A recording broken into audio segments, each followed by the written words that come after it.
So today we're going to talk about Adderall addiction. Adderall addiction is, in my opinion, rampant. And it's not only rampant on college campuses, high school campuses, regular drug addicts that are taking it. I also wanted to bring up Adderall is usually prescribed for like ADHD or ADD, those kind of diagnoses. Strattera is another one.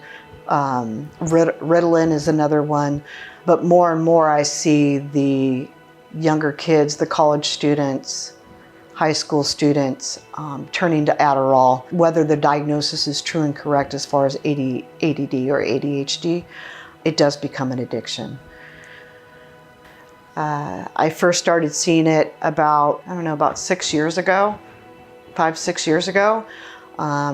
And it's a case story. So I had this client, the mother reached out to me. The client, she was petrified that her daughter was in some form of psychosis to the point of schizophrenia. So I got on the phone with her as a licensed drug and alcohol counselor and assessed her and found out she was telling me things that were not real. So I went a step further and went to her house. The unfortunate case study on this was that she actually had a 2-year-old son that the mom was taking care of, and the client herself was living out of her car in the driveway of her mom's house. When I got there to assess her, she was very distracted, to say the least. She was completely unhygienic, dirty, and in her truck was miscellaneous things that didn't make sense. Little trinkets, dirty clothes. It was a sad state. So when I began talking to her, so one of the things that I do with clients that are in that deep of a psychosis, as I try to lighten the mood. And I asked her, one of my questions to my clients are always like, if you were stranded on an island and could only pick 3 albums to listen to, what would they be? And I asked that question because it kind of helps me gauge where the client's at, mentally, physically, spiritually, if their cognitive works in their brain are intact. It was interesting enough, she answered me and she said, well, I would only need one, and that would be how to build a radio with island materials. And I thought to myself, man, that's pretty ingenious. The client ended up getting in my car, and I took her into treatment.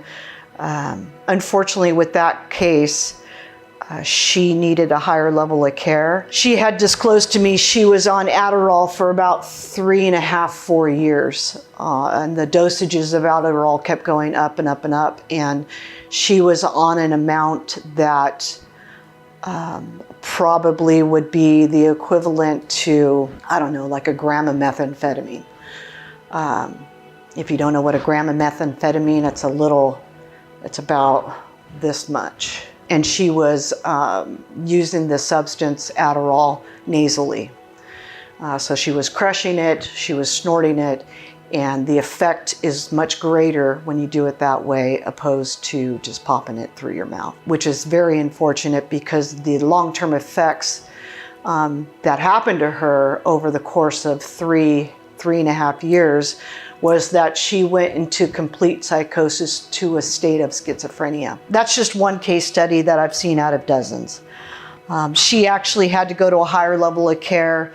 I lost touch with her. I don't know what happened in the long run. However, Adderall is rampant at college campuses. Students use it to stay up to study. Students use it to help prepare for a test, which is studying. They use it for the overall effect of being present and on and ready to go. Unfortunately, Adderall has a severe addiction quality to it if taken over a length of time, and the tolerance level will increase and it will become dangerous. I told you the case study just for the simple fact of warning you that, if you, a loved one, friends, are having any type of struggles with that prescription, Adderall, please give us a call at Beginnings Treatment Center. We are highly educated here. We have a staff full of psychologists and therapists that would love to help you out and help you through that addiction process and taper you off that prescription medication.